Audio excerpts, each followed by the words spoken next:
Hi everyone, and welcome back to the second introductory video for the History of Christianity 2 course. In this section, we'll look at the course resources and the course activities. That is, what you can expect from this course, what is expected from you, the student, in order to successfully complete the course, and what tools and resources have been provided to help you do this. If you've already taken the History of Christianity 1 course, all of this will look very familiar, because this course is the continuation of that first course with very similar format and activities. I want to remind you of the course syllabus as described in the course introduction video. It is posted on the course website and contains an overview of all the activities and resources we'll look at in this section. And I'll remind you that the course introduction video also covered the objectives and expected outcomes of this course, which I won't repeat here. I first want to mention the materials that are needed for this course.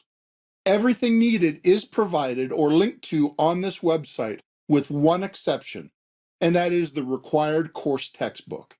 You will need to obtain a copy of this book, and I've given you a link to one possible place to get it. It is The Story of Christianity Volume 2, revised and updated by Justo Gonzalez. This is an excellent book and well worth the purchase price. From now on, I'll typically refer to this as the Gonzalez textbook. Now, there are earlier versions of this book that are still available, but I'm sorry to say that they are not acceptable for this course because the revised and updated version has new material which is assigned, which you won't find in earlier versions. There are other required supplemental readings I will mention later, but they are all linked from this website. Now, for the rest of this section, we'll concentrate on the course resources and activities. There are basically 3 broad categories of activities that you'll experience in this course. You will intake course material, then interact with course material in order to learn it well. That includes reviewing the material and evaluating how well you've learned it. And then you will also work to apply the course material in your life and ministry. Let me explain in more detail.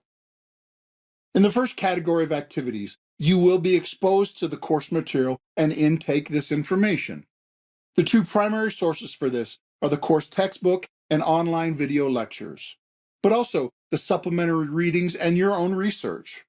You should actively read the text and engage with the lectures in order not just to get the information, but also to understand it and pick up on the godly attitudes and values that you can learn from this information. The second category of activities are for you to intentionally and deeply interact with the course material. Your aim should be to thoughtfully process the information until you understand and remember it, and until you can grasp and value the insights and wisdom that you can gain from the church's history. There are various reviews, study guides, and other activities provided to help you do this, as well as quizzes and exams to evaluate how well you've learned the material. And in the third category of activities, you can solidify your understanding of the course material by working through how it applies to your own life and ministry. You should seek the wisdom that will connect the insights from history into your everyday lifestyle. And the discussion and application assignments will help you to engage with the course material and hopefully with others in applying these insights to your own life and ministry. In other words, there are activities for you to experience the material, deeply learn the material, and apply the material, growing in knowledge, but also in character and wisdom. Now, let's look at the specific learning activities designed into this course. The course is divided into 16 modules based on the large historical eras and topics. I've provided a course schedule that lays out how this course is organized, including which readings are required for each module. This can also serve as an example to help you design your own schedule, to help keep yourself or your group accountable to complete these activities. Now, all the modules have very similar format and activities, and after the first few, you will easily fall into a groove of the activities, just covering new historical topics. Each module has the following types of activities and resources. Each module has a hypothetical introductory scenario. This just invites the student to engage their imagination about a current situation in order to help them think about the kind of things that could be learned from history and how it will help in contemporary situations. And each module clearly states the objectives and outcomes for that module and topic, so that the student has a clear understanding of what each module aims to accomplish. Then you will find detailed instructions for all the activities in each module. There are two different instruction documents. One is instructions for individuals, and one is instructions for groups. I'll remind you from the introduction to this course that it is set up with a version that can be done by an individual on their own, and there's also an alternate version designed for groups working together. I do recommend that if you are an individual about to go through this course on your own, you should at least consider inviting a friend or two to do it with you, because that kind of mutual support, encouragement, and accountability can be extremely helpful and valuable.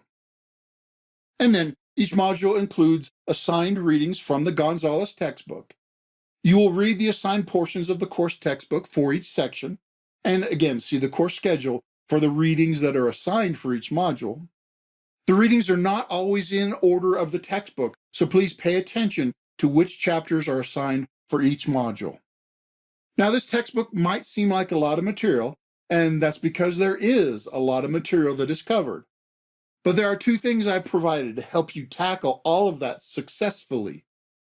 First, you'll find a textbook study guide. There's one document that covers the entire textbook, and you can find that on the course intro page.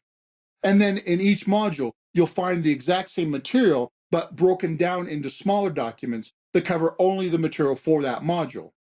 It's all the same material, so use whatever format works best for you.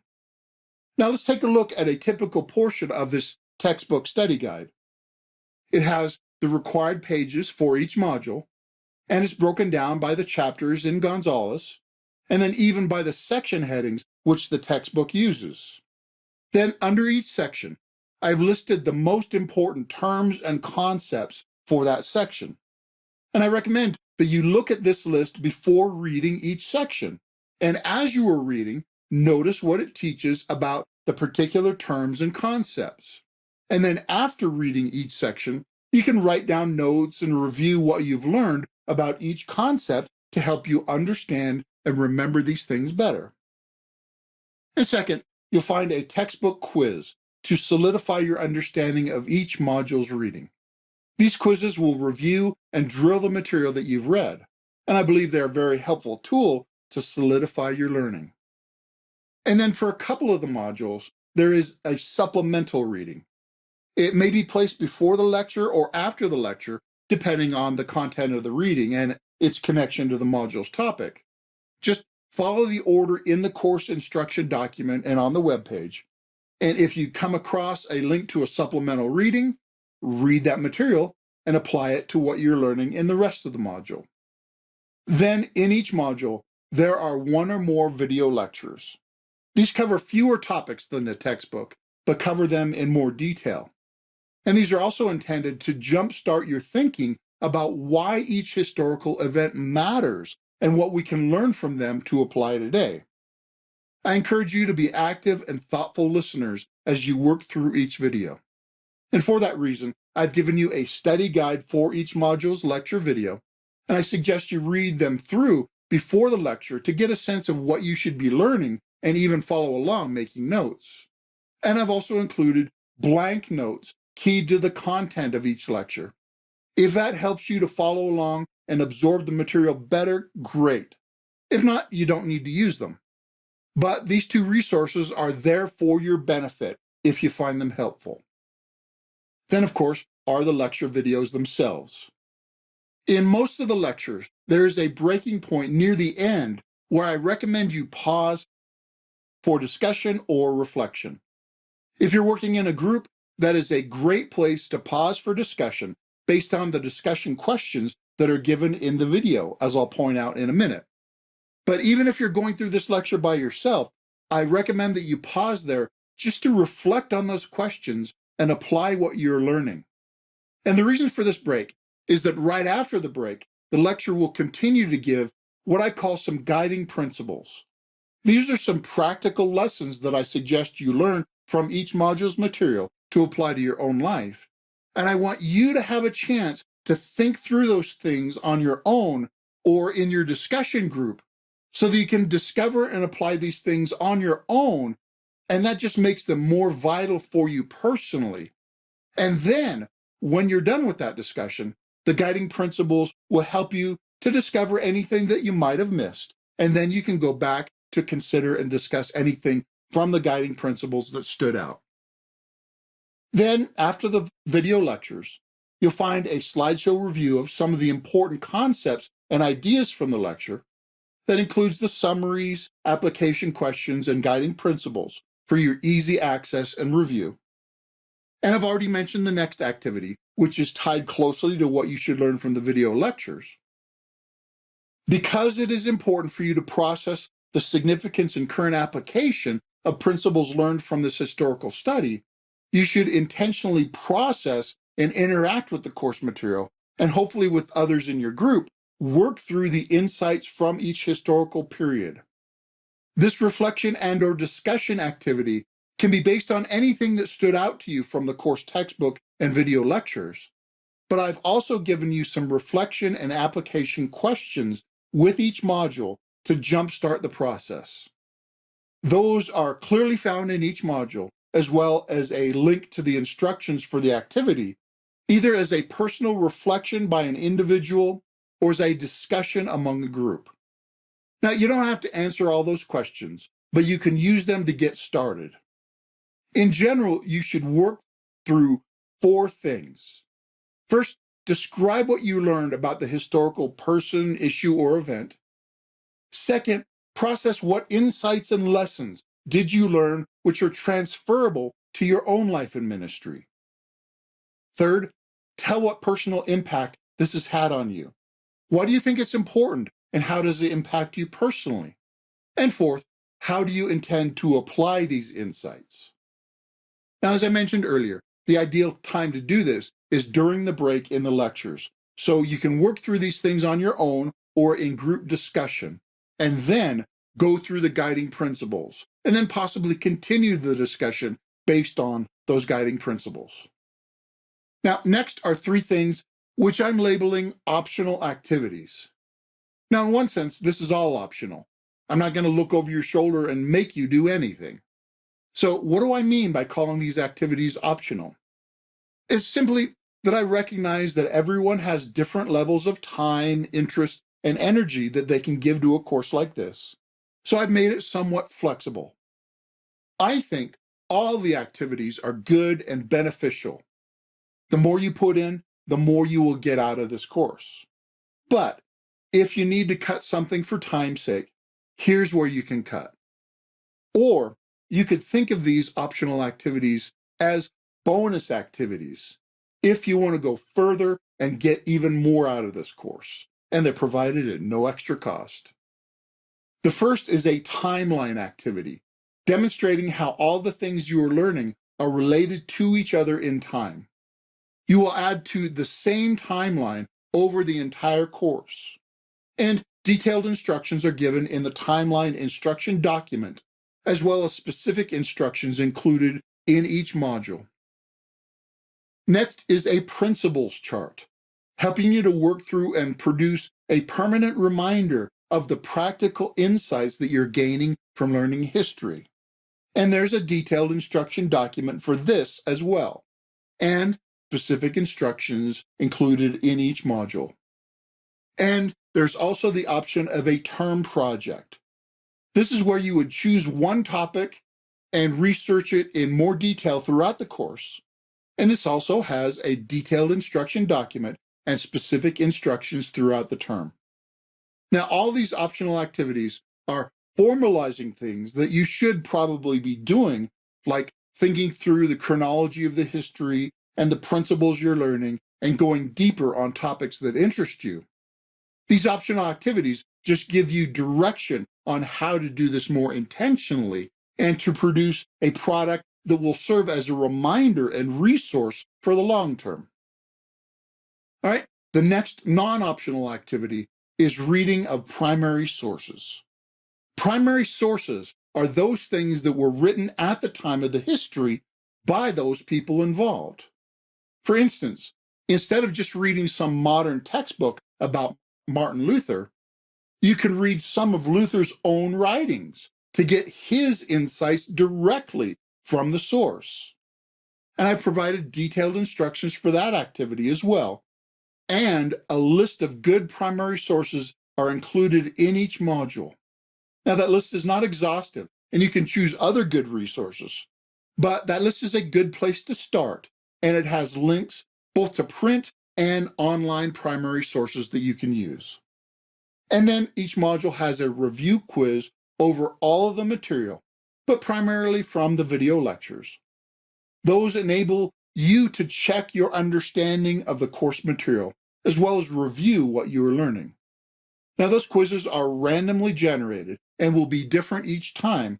Therefore, they may profitably be taken more than once. And then finally, there is a midterm and a final exam. The midterm covers the material from the first 8 modules, and the final covers the material from the last 8 modules. There are study guides for these 2 exams, as well as answer sheets for each exam. And I recommend that you look at the study guides before you even get started and use them throughout the course to help you learn and review the material. All right, that's an overview of all the resources and activities in this course. All the modules follow a standard format, and you should get into the groove very quickly so that you can concentrate on the history and its application and not on the procedures of this course. And in the same way, I hope that this site is easy to navigate. Everything should be fairly self-explanatory. Just go from the top to the bottom in each module. And note that there are different kinds of links to reveal documents and activities when you need them, so that each page is not cluttered with things until you want to see them. The intro page of this site demonstrates these different kinds of links, and the navigation bar at the top allows you to jump directly to each module. So, by way of review, there are 3 general activities in each module. You will intake the course material, interact with the course material until it is understood and committed to memory, and you will apply the course material. And I pray that God grant you great success in learning and applying the lessons that can be learned from what He has done in history through His people. And I encourage you to do what it takes, not just to learn the history, but also to learn from the history to become a person who changes history for the better. Now, the link at the bottom of this page takes you to the first module, which starts with a series of introductory topics, and I will see you there. Thanks for watching.